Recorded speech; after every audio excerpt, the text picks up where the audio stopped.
ಪೂಜ್ಯರಾದಂಥ ಸ್ವಾಮಿ ಗಮನ್ ಮನೋಹರ್ ಅವರು ಹಿರಿಯ ನಾಗರಿಕರ ರಾಷ್ಟ್ರ ಮಟ್ಟದ ಸಂಘಟನೆ ಮತ್ತು ಹೋರಾಟ ಕುರಿತು ಮಾತನಾಡಿದ್ದಾರೆ.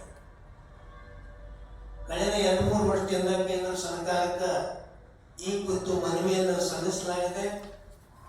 ಸರ್ಕಾರದ ಮುಂದೆ, ರಾಷ್ಟ್ರಾಧ್ಯಕ್ಷರ ಮುಂದೆ ಇವೆಲ್ಲ ಪ್ರಪೋಸಲ್ ಇಟ್ಟರೂ ಕೂಡ ಸರ್ಕಾರ ಈವರೆಗೆ ಸಾಕಷ್ಟು ಗಮನವನ್ನು ಹರಿಸಿಲ್ಲ.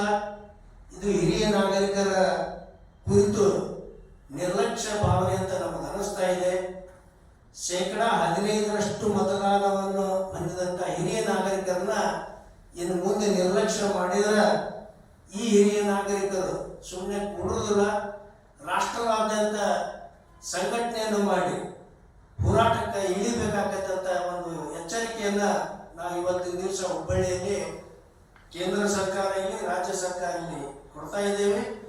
ಈ ಕುರಿತು ಬರುವ ನವೆಂಬರ್ ಅಥವಾ ಡಿಸೆಂಬರ್ ತಿಂಗಳಲ್ಲಿ ರಾಷ್ಟ್ರ ಮಟ್ಟದ ಒಂದು ಸೆಮಿನಾರ್ ಅಥವಾ ಸಂಘಟನೆಯ ಸಮಾವೇಶವನ್ನು ಹುಬ್ಬಳ್ಳಿಯಲ್ಲಿ ಜರುಗಿಸಿ ಪ್ರತಿಯೊಂದು ಗ್ರಾಮಗಳಿಂದ ಹಿರಿಯ ನಾಗರಿಕರನ್ನ ಇಲ್ಲಿ ಕರೆಸಿ ನಮ್ಮ ಹೋರಾಟ ಏನು ಅನ್ನೋದನ್ನ ಸರ್ಕಾರಕ್ಕೆ ತೋರಿಸ್ಬೇಕು, ಸರ್ಕಾರಕ್ಕೆ ನಾವು ಬಿಸಿ ಮುಟ್ಟಿಸ್ಬೇಕಂತ ನಿರ್ಧಾರ ಮಾಡಿದ್ದೇವೆ.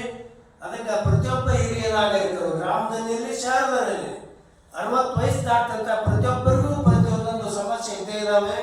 ಈ ಸಮಸ್ಯೆಯನ್ನ ಕಾನೂನುಬದ್ಧವಾಗಿ ಸರ್ಕಾರ ಸಂವಿಧಾನಬದ್ಧವಾಗಿ ಹಕ್ಕು ಕೊಟ್ಟರೂ ಕೂಡ ಈ ಹಕ್ಕನ್ನು ಕೊಡದಂತ ಸರ್ಕಾರ ವಿರುದ್ಧ ಅನಿವಾರ್ಯವಾಗಿ ಹೋರಾಟಕ್ಕೆ ಇಳಿಬೇಕಾಗತ್ತೆ ಅಂತ ತಿಳ್ಕೊಂಡು ಇವತ್ತಿನ ಒಂದು ಸಮಾವೇಶ, ಇವತ್ತೊಂದು ಪತ್ರಿಕಾ ಪರಿಷತ್ತಾಗಲಿ ನಮ್ಮ ರಾಷ್ಟ್ರ ಮಟ್ಟದ ಜೀವನ ಗೌರವ ಅಭಿಯಾನದ ಈ ಸಭೆಯಲ್ಲಿ ನಾವು ನಿರ್ಧಾರವನ್ನು ಕೈಕೊಂಡು ಇದಕ್ಕೆ ಸೂಕ್ತವಾದಂಥ ಒಂದು ಆದೇಶವನ್ನ ನಮ್ಮ ರಾಷ್ಟ್ರ ಅಧ್ಯಕ್ಷರು ಹೊರಡಿಸ್ಬೇಕಂತ ನಾವು ವಿನಂತಿ ಮಾಡ್ಕೊಳ್ತಾ ಇದ್ದಾನೆ. ಎಲ್ಲರಿಗೂ ನಮಸ್ಕಾರ.